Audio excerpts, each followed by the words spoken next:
Bienvenidos a una nueva porción de la Torá, una enseñanza que compartiremos hoy, ¿cierto? Basados en la porción del Éxodo, ¿cierto? Que estamos aquí en este libro y estamos proyectando ahí en la pantalla, ¿cierto? Shemot Éxodo. La porción se llama Mishpatim, que significa ordenanzas. Creo que estamos de la Fundación Alma Consciente, ¿cierto? Que nos dedicamos, gracias a Dios, a impartir enseñanzas, ¿cierto? De lo que Él nos da para personas, para cualquier tipo de persona que está buscando, en cierto modo, corregir, ¿cierto? Corregir su camino, su forma de vida. Eh, una vez hemos estado en situación que necesitamos corregir cosas. Y como siempre les decimos, por lo menos en mi caso, en esta enseñanza, son para lo mismo, para poder de alguna forma ir corrigiendo asuntos, momentos, cosas que nos pasan a diario, en la vida cotidiana, en la vida diaria. Por eso es la luz de la Torá en la vida cotidiana. Entonces, siempre los escritos de la Biblia nos van a enseñar de alguna forma a cómo dirigirnos, a cómo emplear entonces y cosas por el estilo. Entonces, hoy ya estamos, como ya a la mitad más o menos de este libro del Éxodo, y, y esta porción corresponde desde el capítulo 21:1 hasta el capítulo 4:18. Es lo que es Mishpatim, ¿cierto? Ordenanzas, y vamos a ver más que nada de qué significa todo esto, eh, qué pasa al pueblo de Israel aquí, ¿cierto? Eh, Después de haber recibido, ¿cierto? En el monte Sinaí la Torá, la ordenanza. Y vamos a ver ese contraste entre esa revelación tan grande que fue el Sinaí, ahora a llevarlo a cabo por medio de ordenanza. Materializar lo espiritual. Eso es lo que vamos a conocer en esta porción. Y entonces, el título de esta porción, que va a ser basado en el primer versículo del capítulo 21, es la libertad esencial. Libertad esencial, ¿cierto? Basados en Éxodo 21:1 y 2, que dice: y estas son las leyes que pondrás delante de ellos. Esto ese era el versículo 1, y el 2 dice: si comprares un siervo hebreo, 6 años servirá, y en el séptimo saldrá libre gratuitamente. En esos dos versículos nos vamos a basar en esta enseñanza que, que tenemos en el día de hoy. Entonces, una narrativa, más o menos, de en donde estamos aquí, eh, en la Biblia, ¿cierto? En el libro del Éxodo, el, cuál es el evento que está sucediendo ahora, del, de que después del momento de estremecedor, ¿cierto? Como le decía en la porción anterior de Yitro, del monte Sinaí, donde la conciencia humana tocó lo infinito, ¿cierto? Una gran, una gran revelación. Y después de eso comienza, Mishpatim, que estamos aquí, ordenanzas, que es una porción que a simple vista parece descender de lo espiritual a lo cotidiano. Es decir, eh, cambia totalmente lo que fue el anterior, que como les decía, una gran revelación, un gran espectáculo de ver, se transforma ahora en algo que es más cotidiano, en ordenanzas, ¿cierto? En leyes. que, que el pueblo tenía que seguir. Por ejemplo, ahora se va a hablar de daños, de préstamos, de esclavos, de justicia social, ¿cierto? Que es importante, de responsabilidades y relaciones humanas. Entonces, el pueblo de Israel, como decía, acaba de experimentar esa revelación trascendente, ¿cierto? Que se trascende la lógica de truenos, los relámpagos, que el monte se movía y cosas así. Entonces, inmediatamente de eso, la Torá nos lleva a algo aparentemente más mundano, como las leyes civiles, ¿cierto? Aparentemente, como les decía, pero conlleva algo interno muy importante en nosotros. Entonces, Mishpatim nos muestra que la verdadera espiritualidad no está en los momentos de gran elevación, aunque sí, sino que como tratamos a los demás cuando nadie nos ve. En eso también está presente la Torá, las enseñanzas. No basta con sentir lo espiritual, ¿cierto? Sino que ahora debe vivir en cada acción cotidiana, ¿cierto? Vivir lo espiritual, como le decía al principio, que se materialice. Entonces, en el relato interno, en el nivel soul del alma, ¿cierto? En el lenguaje profundo, Egipto y el faraón representaban el ego, ¿cierto? La esclavitud. El Sinaí representando la revelación, la elevación, ¿cierto? Y Mishpatim representa la corrección, en ese orden. Entonces, después de recibir luz espiritual, comienza el verdadero trabajo. Ordenar nuestras relaciones y nuestras emociones y nuestras reacciones conlleva, perdón, lo que vamos a ir viendo. Por eso que la porción comienza con, y estos son las leyes, ¿cierto? Los juicios, también sale la traducción, o las ordenanzas, ¿cierto? Comienza con eso porque explica y conecta con la revelación anterior, enseñando que la espiritualidad más alta se mide en justicia simple, ¿cierto? Por eso le decía, no siempre lo más elevado es lo que es más espiritual, sino que en las pequeñas acciones que hacemos a diario, en lo cotidiano, como le decía, también ahí hay elevación, también ahí hay espiritualidad, también se mide por justicia. Entonces, el conflicto interno que describe esta porción, que cada ley representa un proceso interno del alma. A veces vemos las leyes como muy superficiales, pero son procesos internos de nuestro alma. Cada ley representa, por ejemplo, cuando habla del esclavo, ¿cierto? Nuestras dependencias emocionales están relacionadas con el ser esclavo, ¿cierto? De nuestras emociones. A veces somos esclavos de nuestras emociones. Los daños, por ejemplo, las heridas que causamos con palabras o acciones. La restitución es el proceso de reparar lo que rompemos. Siempre, bueno, en las cosas que rompemos hay que repararlas. Y la justicia es el equilibrio entre el juicio y la misericordia, ¿cierto? Sin juicio, sin misericordia no hay juicio, ¿sí? O viceversa. Y entonces Mishpatim nos enseña que toda interacción humana es una oportunidad de una corrección espiritual, ¿cierto? Nosotros cuando estemos en alguna situación cotidiana con alguien o con quien sea, siempre nosotros debemos pensar en nuestra mente, en nuestro corazón, que esa interacción humana es una oportunidad que nos está dando la vida para hacer esa corrección espiritual que necesitamos para nosotros mismos y también para la persona que estamos enfrentando, ¿cierto? Porque siempre el mensaje tiene que ser compartido, la enseñanza compartida.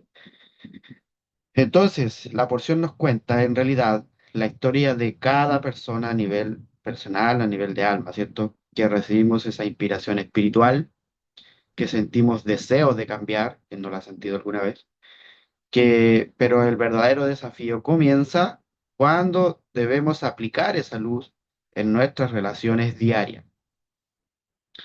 No es difícil amar a Dios, ¿cierto? En un momento elevado, o sea, cualquier persona cuando está bien espiritualmente, no le es muy difícil ser agradecido con Dios. Lo difícil es no reaccionar con enojo, ¿cierto? No aprovecharse del débil o no herir con palabras, ¿cierto? Ahí empieza el verdadero trabajo. Ahí es cuando se mide si estamos bien, ¿cierto? Porque como les decía, muchas personas dirán, no, que no están pasando ningún problema, por eso eh, es fácil poder elevarse, pero en medio de todas las cosas que a veces vemos como malas, ¿cierto? Cuando hay enojo, cuando hay discusión y cosas así, el poder enfrentar eso y salir bien librado de eso también es una forma de poder elevar. Entonces, Mishpatim, son las ordenanzas, revela un principio muy profundo, ¿cierto? Que dice que la espiritualidad no se mide por cuánto elevas tu alma, sino por cuánto corriges en tu carácter. Ese es más que nada el mensaje central de esta porción, ¿cierto? Que estamos viendo de Mishpatim. Entonces, quiere decir que el Sinaí, ¿cierto? Esa gran elevación fue un regalo, pero Mishpatim es el trabajo, ¿cierto? El ponerlo por práctica, por obra. Entonces, el mundo espiritual se construye con decisiones éticas en lo cotidiano, ¿cierto? En lo cotidiano estamos también elevando. Entonces, después de esta revelación grande, ¿cierto? Que histórica y que todo el mundo conoce, el pueblo no recibe secretos místicos, sino que recibe instrucciones, ¿cierto? Obviamente son secretos místicos, pero cuando se descodifica, el, la persona hace ese trabajo personal, ¿cierto? Como por ejemplo, cómo tratar a su prójimo. Porque el mayor acto espiritual no es meditar en lo alto, sino aprender a ser justo, sensible y responsable aquí abajo, ¿cierto? Entonces, el, en cuanto a la libertad esencial, ¿cierto? Que es el nombre, vamos a proyectar para que lo vean, si es que alguien no lo ha visto. Eh, no, todavía no pasamos a los trabajos. Bueno, ¿cierto? Libertad esencial, ese es el nombre de la porción de la enseñanza. La porción es Mishpatim. En cuanto a la libertad, ¿cierto? Que habla aquí, que es esencial, porque muchas personas dirán, ¿yo de qué tengo que liberar? Soy una persona libre, no soy esclavo de nada.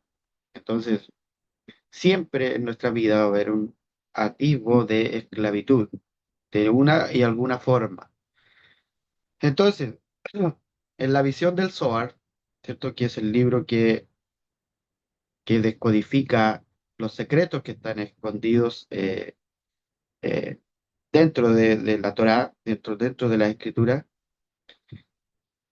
ve la libertad, ¿cierto? Como que es entendida como hacer lo que uno quiere, ¿cierto? Sino como liberarse de aquello que nos gobierna internamente, ¿cierto? La libertad no es, como les decía, no es hacer lo que uno quiere. Dice, yo soy libre de hacer lo que quiero. Sino que en el Zohar habla de que esa libertad precisamente es librarse de aquello que nos gobierna internamente. Esa es la verdadera libertad. Esos impulsos, esos miedos, esas reacciones automáticas y también el ego. En hebreo la palabra libertad, ¿cierto? Que es Herut, está relacionado con su raíz Harut, cambiar una sola vocal, que significa grabado. Y el Zohar explica algo muy profundo, que la verdadera libertad ocurre cuando la luz de la conciencia queda grabada en el alma. No es que yo voy a hacer algo y después me voy a olvidar y no voy a seguir practicando. La libertad es en el alma, ¿cierto? Contiene eso, de que quede grabado, ¿cierto? Por eso que comparte Jerut, libertad más que nada es algo que queda grabado, ¿cierto? es decir, no algo externo, sino que es un estado interno de conciencia, ¿cierto? Que nos ayuda en esos momentos cuando la necesitamos, ¿cierto? La libertad no es externa, sino interna. Como les decía, el Zohar enseña que el pueblo de Israel no fue realmente libre, ¿cierto? Solo por salir de Egipto físicamente, porque Egipto sabemos que representa las limitaciones mentales, las reacciones automáticas, la dependencia emocional y la esclavitud al deseo inmediato. Entonces, siempre recordamos que el pueblo de Israel, y vamos a ver, ir viendo a lo largo de estas enseñanzas, siempre quiso volver a Egipto. Siempre vio que en el desierto les faltaban cosas que ellos tenían en Egipto y el deseo de ellos era volver. Solamente que si volvían, eh, iban a ser esclavos, ¿cierto? Entonces, el Zohar relata que el hombre es libre solo cuando se libera del dominio de su propia naturaleza interna, ¿cierto? Ahí está la verdadera libertad, la libertad esencial, ¿cierto? Entonces, hoy, en el día de hoy, Egipto, como siempre hemos aprendido, no es un lugar físico, aunque sabemos que está en el mapa y es un país, ¿cierto? Pero en tiempos eh, de que se escribió, de cuando el pueblo de Israel vivió, el significado de Egipto, perdón, eh, era eso, es cuando en nuestras emociones reaccionamos sin pensar, por ejemplo, o cuando no puedes controlar tu enojo, es decir, Egipto el que está dominando ahí, cuando dependes de de la aprobación, de lo que digan de ti, ¿cierto? O cuando repites patrones que sabes que te dañan, esto ya lo tienes como mecanizado. Eso es Egipto. La libertad esencial es el poder elegir tú tu respuesta, ¿cierto? No que seas condicionado a hacerla mecánicamente. Esto, como le decimos siempre, en piloto automático, sino la oportunidad de uno mismo reaccionar, ¿cierto? De reaccionar, eh, de elegir, ¿cierto? Esa es la forma. Entonces, la libertad es dominar la reacción. Se explica que la esclavitud más grande es vivir en modo automático. Como les decía, cuando alguien te hiere, por ejemplo, reaccionas impulsivamente, en realidad no estás eligiendo, sino que estás siendo controlado por tu emoción. Por eso la verdadera libertad es pausar antes de reaccionar, elegir conscientemente, actuar desde el alma y no desde el ego. En términos cabalísticos quiere decir que la libertad es el dominio del yetzer, de ese impulso reactivo, del- de la reactividad. Cuando tú dominas tu impulso, verdaderamente eres libre. Entonces también decíamos que la libertad es separarse del ego, ¿cierto? El Zohar enseña que el mayor esclavista del ser humano es el yo interno, el ego, ¿cierto? Por eso el faraón era comparado con el ego. Este se manifiesta como con la necesidad de tener la razón siempre en todo, ¿cierto? Un orgullo herido, la comparación con los demás, compararse con los demás, ¿cierto? Es el ego, el tener siempre el control de los demás y el miedo a perder, ¿cierto? Por eso de repente a veces no ejecutamos algunas cosas porque tenemos miedo a perder. Cuando el ego gobierna, el alma queda en prisión, queda aprisionada. Por eso la libertad esencial es poder soltar la necesidad de controlar todo, poder aceptar procesos y poder actuar desde la conciencia y no desde el orgullo. Esa es la libertad esencial dominando el ego. Libertad también es conexión con tu propósito, con el propósito que fuimos llamados, que fuimos enviados, ¿cierto? Como alma a este plano físico. Cada uno tiene un propósito, así como en conjunto también tenemos un propósito en común. Te enseña que la verdadera libertad no es la ausencia de límites, ¿cierto? Es lo contrario, es alinearse con el propósito del alma. Cuando una persona vive solo para los placeres momentáneos, está esclavizada. Pero cuando vive con sentido, incluso las dificultades se vuelven libertad, porque ya no vive reaccionando, sino que vive dirigiendo su vida. Eso es libertad. Entonces, la libertad esencial se practica en cosas pequeñas, como les decía, cuando eliges no discutir, aunque puedas, aunque podrías hacerlo, pero eliges no discutir, estás haciendo un acto que te libera.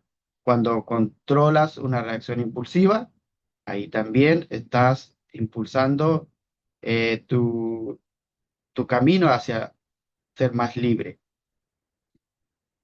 Cuando haces lo correcto, aunque muchas veces cueste, ¿cierto? Porque cuesta hacer lo correcto, a veces es más fácil, las cosas que no convienen, a veces son más fáciles. O cuando no te dejas dominar por esas emociones negativas, estás siendo alguien libre. O cuando transformas una caída en aprendizaje, ¿cierto? Eso es esencial para una persona que quiera vivir en libertad. Entonces ahí vamos viendo que cuando una persona dice, no, ¿de qué estoy esclavo yo si yo soy libre? O ya hemos dado demasiados ejemplos que nos pasan a todos y que tenemos que corregir, ir dominando. Entonces cada vez que haces eso, una de estas cosas está saliendo de tu Egipto interno. ¿Cierto? El pueblo de Israel ya había salido de Egipto, pero aún estaba esclavizado, ya no físicamente, pero del alma. Entonces, libertad esencial es el poder de elegir la conciencia por sobre la reacción. No es escapar de esta vida, ¿cierto? De lo que te rodea, sino que es gobernarla desde lo interno, ¿cierto? Una persona no es esclava por sus circunstancias, sino por sus reacciones. Dos personas, ¿cierto? Pueden vivir una misma situación, una se hunde y la otra crece. La diferencia no está en el entorno, ¿cierto? Está en el nivel de conciencia, ¿cierto? Por eso el Zohar nos enseña que la verdadera libertad comienza el día que dejamos de ser esclavos de nosotros mismos. Como decía, por ejemplo, dos personas pueden caer al agua. ¿Quién se va a salvar? El que va a nadar y el que va a buscar vivir, ¿cierto? El que no lucha, no domina esas emociones, se va a hundir. Entonces es importante. Eh, Importante poder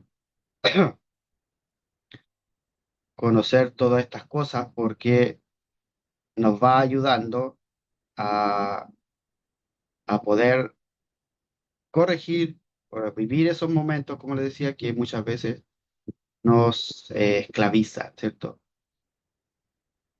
Y el Parashat Mishpatim nos habla, ¿cierto?, de estas leyes sociales y civiles, que, que la primera era, como decía en el versículo, que lo vamos a proyectar de nuevo para que haya entrado después lo vea, ¿cierto? Éxodo 21 1 y 2, ¿cierto? Ahí está proyectado para que lo lean. Y vamos a ir viendo más asuntos sobre esto de la libertad esencial, ¿cierto? Como les decía, la Torá desciende, ¿cierto? A lo práctico, ¿cierto? No habla de los truenos ni los ángeles, sino que habla, la primera es de un esclavo, como dice ahí, si comprares un siervo hebreo, 6 años servirá y en el séptimo saldrá libre gratuitamente, ¿cierto? Eh, Mishpatim, también se traduce como las leyes, ordenanzas, leyes, ¿cierto? Son leyes racionales que representan el orden interior, ¿cierto? Espiritualmente, disciplina que organiza el caos emocional. Ya le hemos dicho. Cuando dice pondrás delante de ellos, ¿cierto? Eh, Quiere decir que no basta enseñar, sino que hay que ver, hacer visible lo que enseñamos o lo que aprendimos en el camino. implica ejemplos y coherencia en lo que estamos haciendo. Eso es lo que significa delante de ellos. Cuando habla del siervo hebreo, ¿cierto? En el versículo, el alma que ha caído en esclavitud por decisiones inconscientes, ¿cierto? Hebreo viene de ibri, que quiere decir el que cruza, el que puede pasar de un estado a otro. Ese es un alma hebrea, ¿cierto? No es que de Hebrón o de Eber.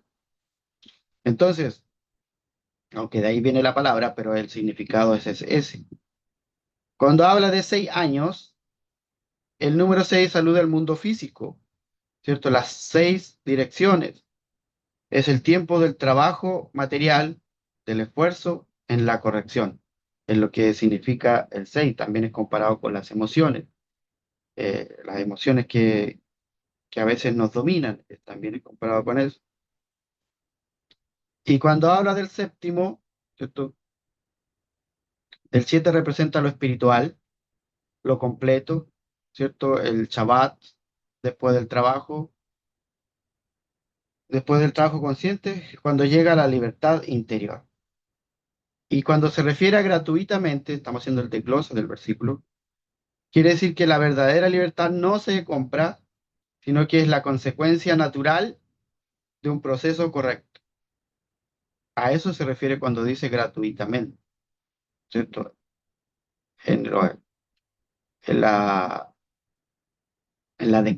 descodificación, ¿cierto? De lo que es el versículo, al no leerlo literal. Entonces, ya hemos visto gran parte de lo que significa Mishpatim, ¿cierto? Esta libertad esencial, que es la enseñanza que estamos llevando hoy. En este momento vamos a ver algunos otros pocos asuntos en cuanto a la narrativa espiritual de, este, de esta enseñanza, ¿cierto? Dice que Mishpatim nos muestra ciertos momentos elevados, eh,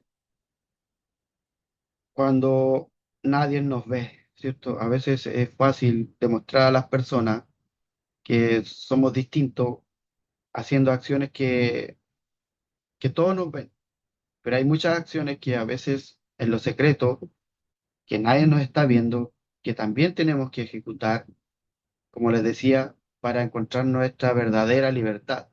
Me decía, puede que una persona te diga, yo que tengo que estar escuchando esta enseñanza si no soy esclavo de nada. Pudimos ver a lo largo de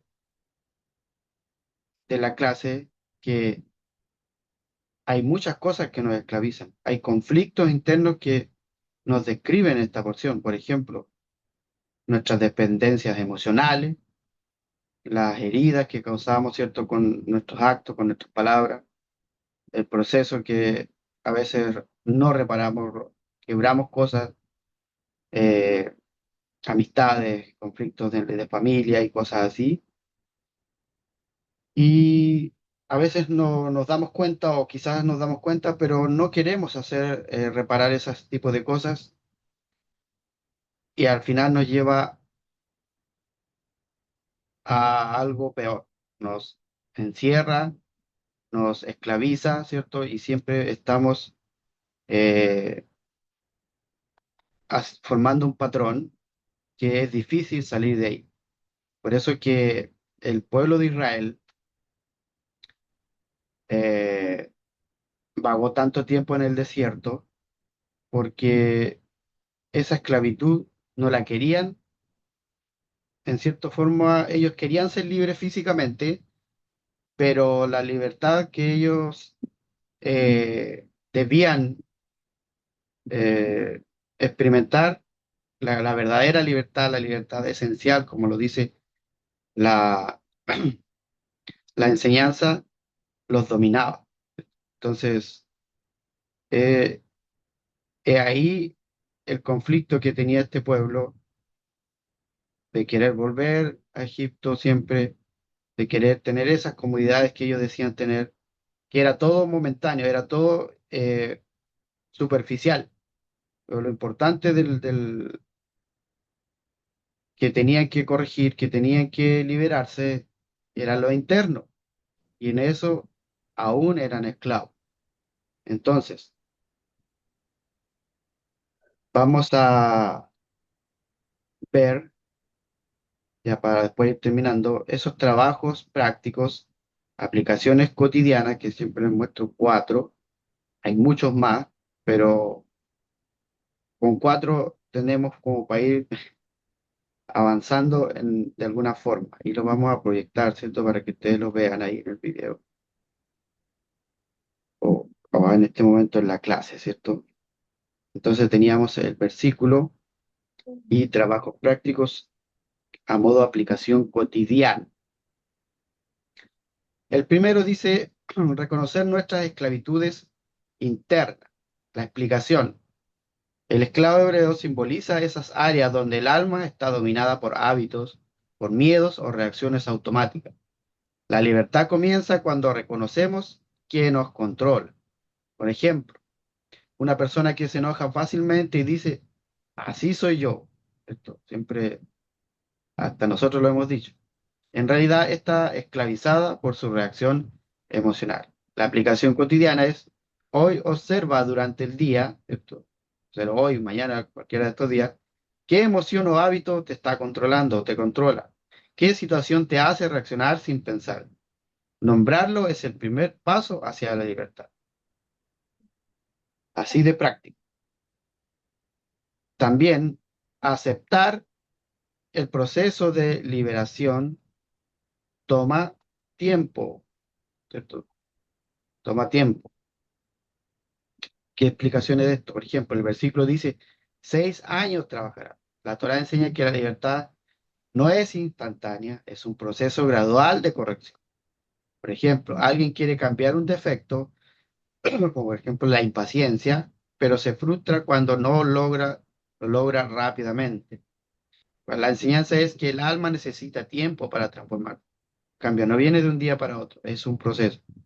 Cuando estés trabajando en un cambio personal, no te juzgues por las recaídas, sino que recuerda que estás en un proceso y no es un fracaso.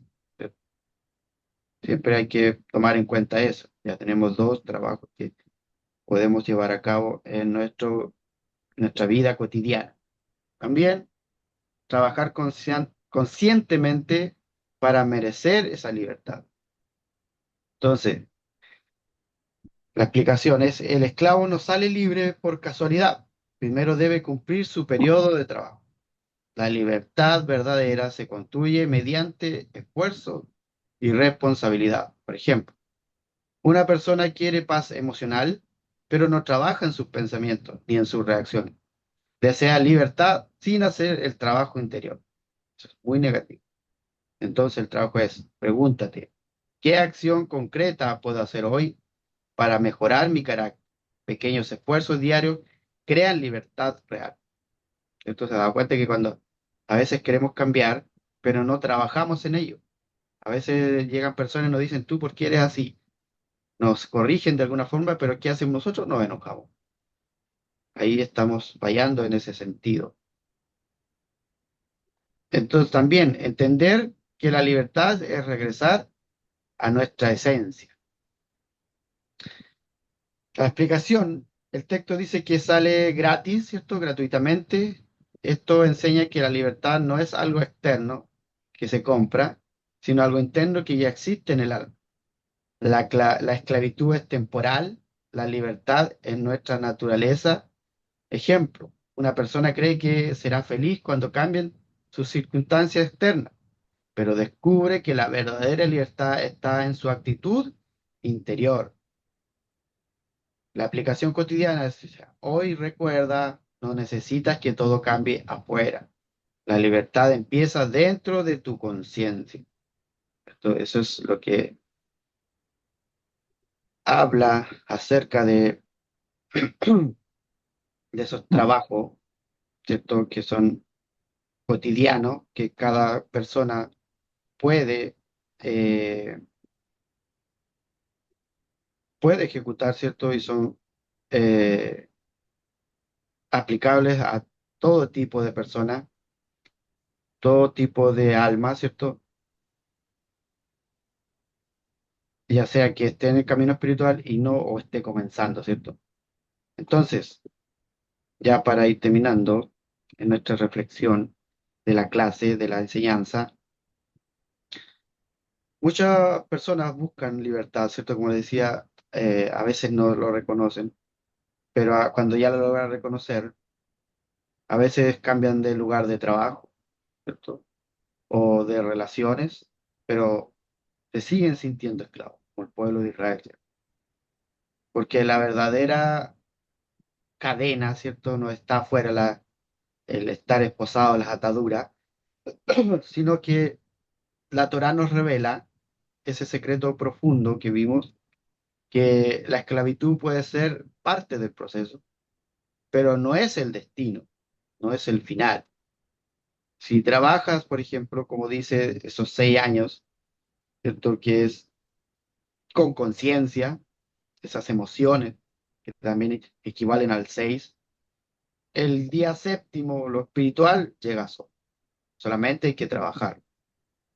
Y cuando llega, no necesitas permiso para hacerlo, porque el trabajo ya lo habías hecho, ya lo habrás hecho, porque la libertad esencial no depende de tu entorno del mundo, sino que depende de tu transformación interna que tú vas realizando. El ser libre implica liberarte desde lo interno. ¿Qué quiere decir? ¿Qué enseñanza nos deja? Moraleja, como se dice.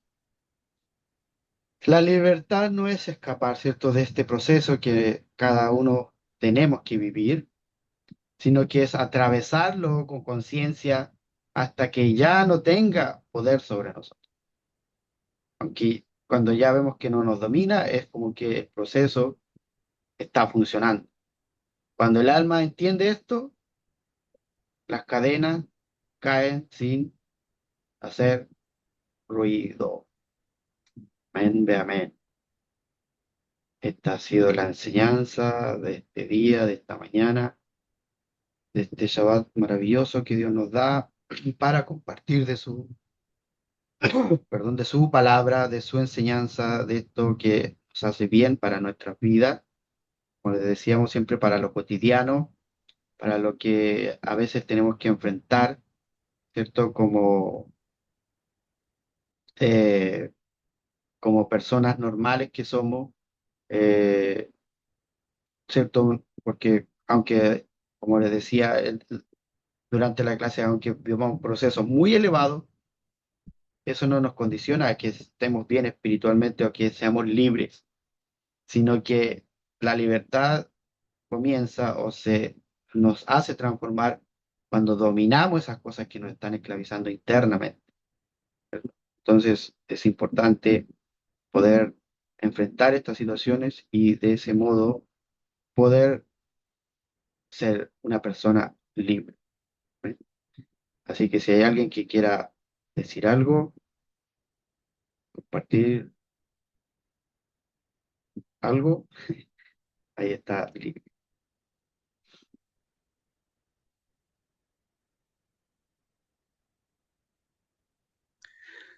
Shabbat Shalom para todos y muchas gracias a Dios y gracias a ti, Tocayo. Es tu canal de luz que sea para todos una transformación y un verdadero cambio para liberarnos de todo lo que nos puede llevar a un mejor bien. Gracias, Tocayo, y volveré a ver la clase ya que está en la ciudad, porque mi internet está muy variado, pero te agradezco mucho y Shabbat Shalom para todos.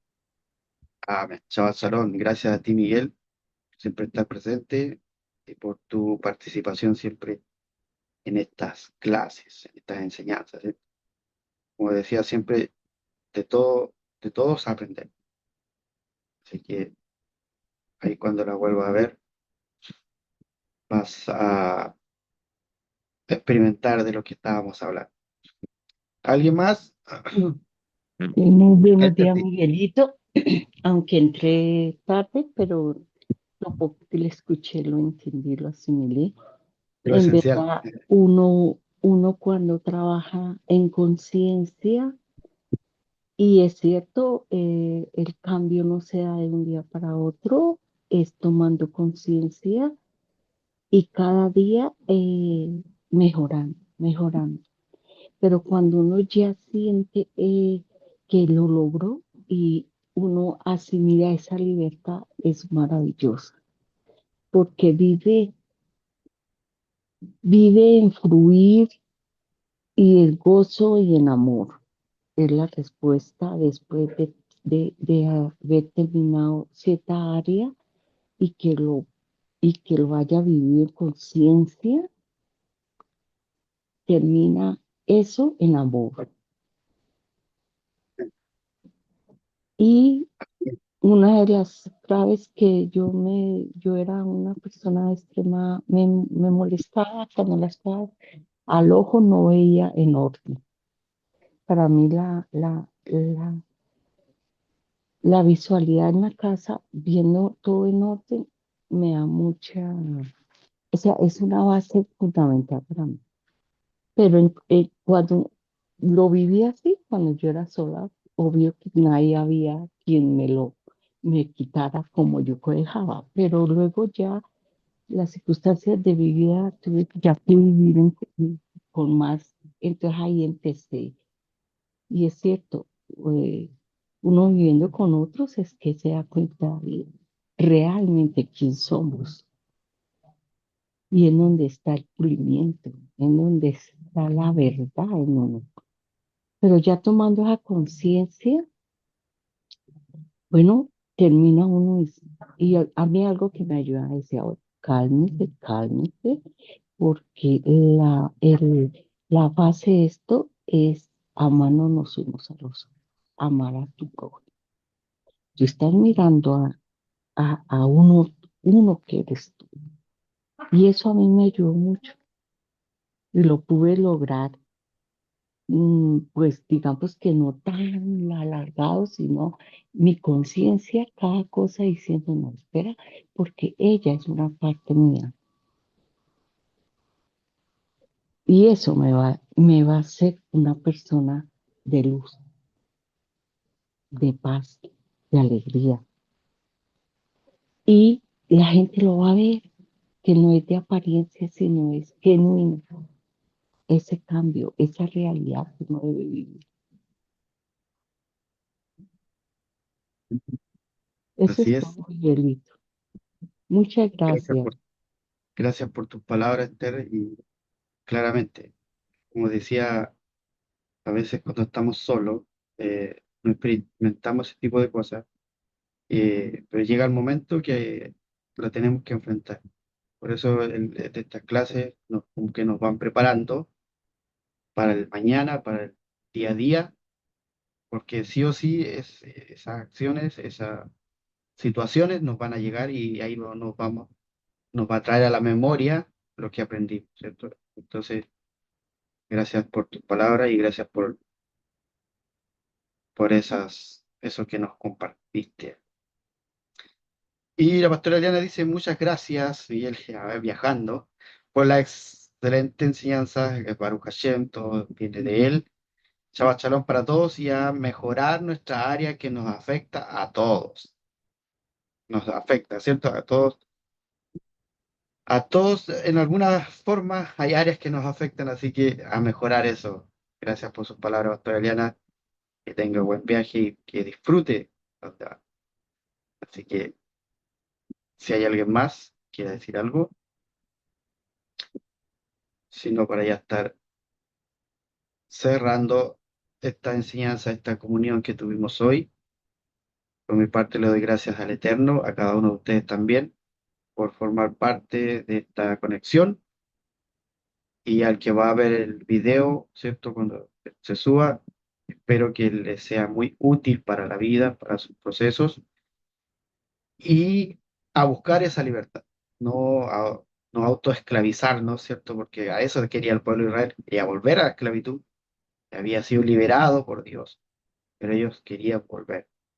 Así que desde aquí de la Unión me despido de cada uno de ustedes, un abrazo grande, un abrazo fraterno y nos vemos hasta una próxima. Adiós. Chao, chao.